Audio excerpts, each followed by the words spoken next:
തദ്ദേശ തെരഞ്ഞെടുപ്പ് അടുത്തിരിക്കെ തലസ്ഥാനത്തെ വോട്ടർ പട്ടികയിലും തട്ടിപ്പ്. പല വാർഡുകളിലും ജനസംഖ്യയെക്കാളും കൂടുതൽ വോട്ടർമാരുണ്ട്. വോട്ടർ പട്ടികയിൽ വ്യാപക ക്രമക്കേടുകൾ ഉണ്ടായിട്ടും നടപടിയില്ല. തെരഞ്ഞെടുപ്പ് കമ്മീഷനിൽ പരാതികളുമായി BJP രംഗത്തെത്തി.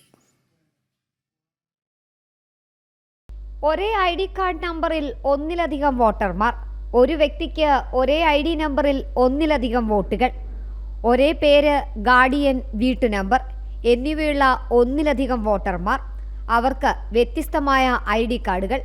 ഫൈനൽ ഡീലിമിറ്റേഷൻ നോട്ടിഫിക്കേഷൻ പ്രകാരമുള്ള ജനസംഖ്യയേക്കാൾ വോട്ടർമാർ ഡ്രാഫ്റ്റ് വോട്ടർ ലിസ്റ്റിൽ ഇടം പിടിച്ചിട്ടുണ്ട്. ഇത് തിരുവനന്തപുരത്ത് മാത്രമല്ല, സംസ്ഥാന വ്യാപകമായി ഇത്തരം ക്രമക്കേട് ഉണ്ടായിട്ടുണ്ട്. ഒരേ ID കാർഡ് നമ്പറിൽ ഒന്നിലധികം വോട്ടർമാർ കയറിക്കൂടിയിട്ടുണ്ട്. തിരുവനന്തപുരം കോർപ്പറേഷനിൽ മാത്രം ഇത്തരത്തിൽ ആയിരക്കണക്കിന് വോട്ടുകൾ. സംസ്ഥാനത്ത് ആകെ 71,337 വോട്ടർമാർ, ഒരു വ്യക്തിക്ക് ഒരേ ID നമ്പറിൽ ഒന്നിലധികം വോട്ടുകൾ. തിരുവനന്തപുരം കോർപ്പറേഷനിൽ മാത്രം 7,316 ഇരട്ട വോട്ടുകൾ. സംസ്ഥാനത്താകെ 2,76,793 വോട്ടർമാർ ഡ്രാഫ്റ്റ് വോട്ടർ ലിസ്റ്റിൽ ഉണ്ട്. ഒരേ പേര്, ഗാർഡിയൻ, വീട്ടുനമ്പർ എന്നിവയുള്ള ഒന്നിലധികം വോട്ടർമാരാണ് ഉള്ളത്. ഇവർക്ക് വ്യത്യസ്തമായ ID കാർഡുകൾ.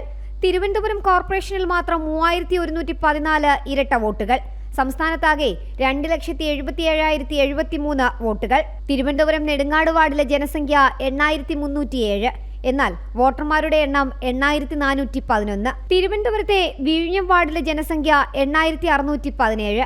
വോട്ടർമാരാകട്ടെ 12,003 പേർ. പൂന്തുറ വാർഡിലെ ജനസംഖ്യ 8,834 വോട്ടർമാരാകട്ടെ ഇരട്ടിക്കടുത്ത് വരുന്നുണ്ട്, 14,460 പേർ. ഭീമാപ്പള്ളി വാർഡിൽ ജനസംഖ്യ 9,875. 16,658 വോട്ടർമാരാണ് ഇവിടെയുള്ളത്. ഇങ്ങനെ വ്യാപക ക്രമക്കേടും തെറ്റുകളുമാണ് തലസ്ഥാനത്തെ വോട്ടേഴ്സ് ലിസ്റ്റിൽ ഉള്ളത്. തെരഞ്ഞെടുപ്പ് അട്ടിമറിക്കാനുള്ള നീക്കമാണ് പിന്നിലെന്നും ആക്ഷേപം ശക്തമാവുകയാണ്. ജനം, തിരുവനന്തപുരം.